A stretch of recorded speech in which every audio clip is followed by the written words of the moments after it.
అబ్బబ్బబ్బబ్బబ్బా! ఏం వానలు, ఏం వరదలు. ఒక్కొక్కాడ చూస్తేనైతే వరదలు మామూలుగా లేవు. ఇక జనాల గోస చూస్తేనైతే దుఃఖం వస్తున్నది. మస్తు మంది నీళ్ళల్లో ఇరుక్కపోయి అరుగోస పడుతున్నారు. ఈ వాన ముచ్చట్లన్నిటి మీద ఓ నజరేద్దాం పాండ్రి.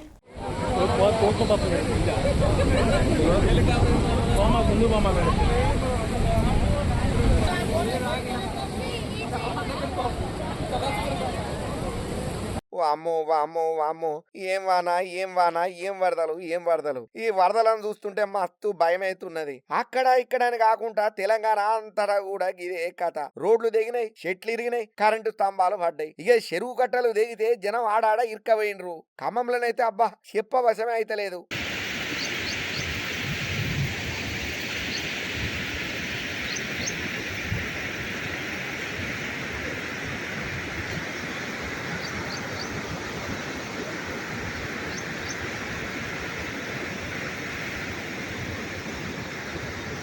వరదల్లో ఇరుక్కబోయి సాయం కోసం ఎదురు చూస్తున్నారు ఒక్కొక్కరు. ఇప్పటికే సీఎం రేవంత్ రెడ్డి సారు ఖమ్మం పోయి అధికారులను అలర్ట్ చేసి సహాయక చర్యలు ఎట్లున్నాయో దగ్గరుండి చూస్తున్నాడు. ఇక జిల్లాకు 3 మంత్రులు కూడా ఇదే పనులున్నారు. పొంగిలేటి సార్ అయితే ఏకంగా బైక్ వేసుకునే తిరుగుతుండు.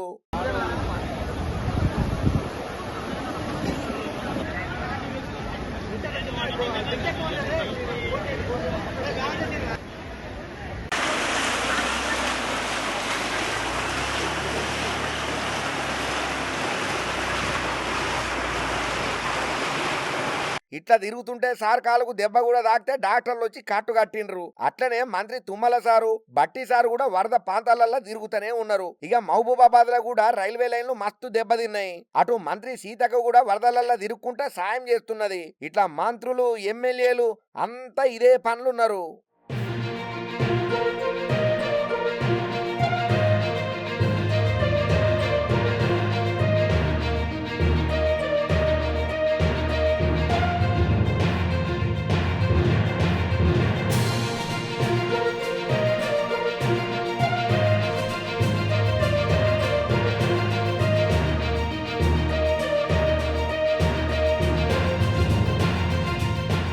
చూస్తుంటే ఆస్తి నష్టం సాన్నే అయినట్టున్నది. ఇక తెలంగాణలో ఇట్లుంటే ఏ పిల్లనైతే చెప్ప వాసమే అయితలేదు. ఒక్కసారి ఇటు చూడుండ్రి.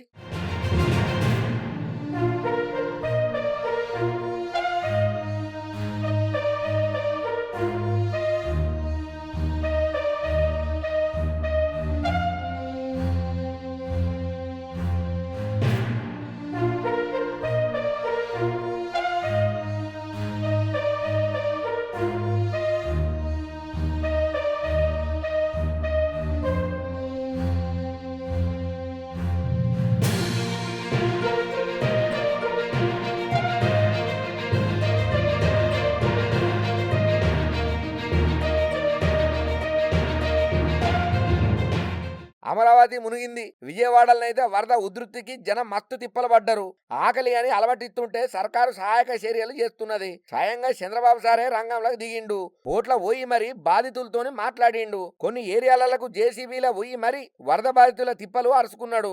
బాధితులకు నిత్యావసర సరుకులు, బువ్వ పొట్లాలు అందించే ఏర్పాట్లు దగ్గరుండి మరి చేసిండు. చివరి ప్రాంతానికి కూడా వెళ్లాల్సిన అవసరం ఉంది. కొంతమంది పేషెంట్ కూడా ఉన్నారు, పిల్లలు ఉన్నారు, కొంతమంది ముసలోళ్ళు ఉన్నారు. వాళ్ళు కూడా తీసుకురావాలి. ఎవరు కూడా ప్యానిక్ రియాక్షన్ అవసరం లేదు. అందరూ ఓపీ పట్టండి. ఇక్కడే ఉంటా, కంట్రోల్ రూమ్ని యాక్టివేట్ చేస్తున్నా. ఎంతవరకు చేయగలుగుతామో అన్నీ చేసి అందరిని ఆదుకుంటాం. 110 పైన బోట్లు పనిచేస్తున్నాయి. అదే మాదిరిగా 4-6 హెలికాప్టర్లు వస్తున్నాయి. వర్షం కూడా పడతా ఉంది, అయినా కూడా ఎక్కడ ఆపరేషన్స్ ఆపం, అన్ని విధాలు. అట్లనే మాజీ సీఎం జగన్ సార్ కూడా విజయవాడకు పోయిండు. జనంతో కలిసి మాట్లాడిండు.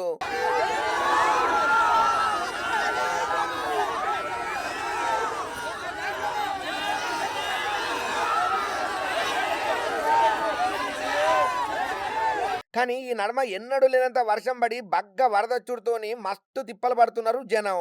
దీని నుంచి కోలుకునేందుకు ఎంత టైం పడుతుందో కానీ జనాలు మీరైతే వట్టిదానికి పచ్చిదానికి బయటికి వెళ్ళకుండ్రి, సరేనా?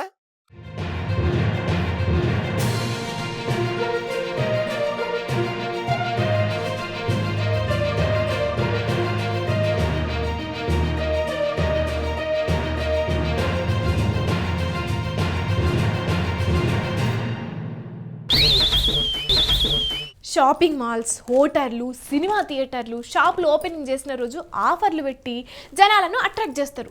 ఆఫర్లు బగ్గా ఉంటాయి కాబట్టి జనాలు కూడా మస్తు మంది వస్తారు. అట్లనే పాకిస్తాన్లో పెద్ద షాపింగ్ మాల్ ఓపెనింగ్ రోజు ఆఫర్లు పెడితే ఏం జరిగిందో చూడుండ్రి.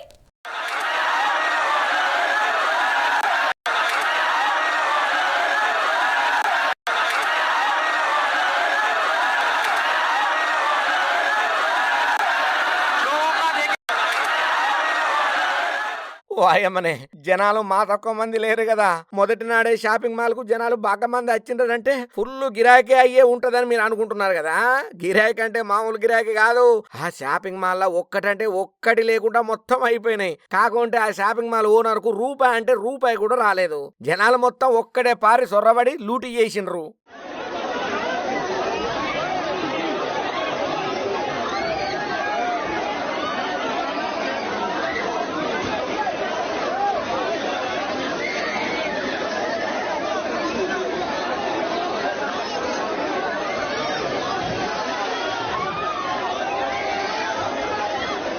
పాకిస్తాన్ దేశం కరాచీలా గులిస్తాన్ ఏ జోహార్ ప్రాంతంలో డ్రీమ్ బజార్ పేరుతోని ఓ పెద్ద షాపింగ్ మాల్ ను స్థాపించిండ్రు. ఇక ఓపెనింగ్ సందర్భంగా భారీ డిస్కౌంట్లను ప్రకటించుడుతోని ఊహించిన దానికంటే ఎక్కువ మంది పబ్లిక్ వచ్చిండ్రు ఆడికి. ఇగో అదే ఆ షాపింగ్ మాల్ ఓనర్ కొంప ముంచింది. ఓపెనింగ్ రోజున మాల్ తలుపులు తెరవంగానే వేలాది మంది ప్రజలు దాంట్లోకి దూసుకొని పోయిండ్రు. ఆఫర్స్ కోసం వాళ్ళు ఎగబడే వరకు ఏం చేయాలనో అర్థం కాక యాజమాన్యం చేతులెత్తేసింది. ఇక జనాలంతా గుంపులు గుంపులుగా లోపలికి పోయి దొరికినోళ్ళు దొరికినంత దోసుకొని పోయిండ్రు. ఒక్కడు కూడా మిగిల్చకుండా చేసుడే కాదు, ఆ షాపింగ్ మాల్ ఆస్తులను సుతం ధ్వంసం చేసి పోయిండ్రు. ఇప్పుడు ఈ వీడియో సోషల్ మీడియాలో మస్తు వైరల్ అయింది.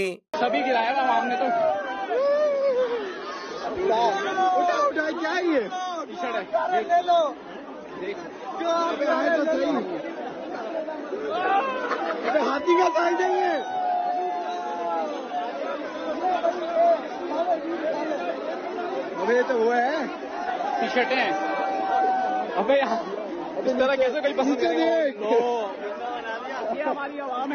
ये हमारी पाकिस्तानी अवाम का कमाल है. పాపం డ్రీమ్ బజార్ పేరు మీద షాపింగ్ మాల్ ఓపెన్ చేసిన వ్యాపారవేత్తకు అక్కడి ప్రజలు డ్రీమ్స్ లేకుండా చేసిండ్రని చెప్పి కామెంట్లు పెడుతున్నారు. ఏం చేస్తాం, ఫ్రీగా వస్తున్నదనంటే కొందరు జనాలు గిట్లనే ఎత్తుంటారు.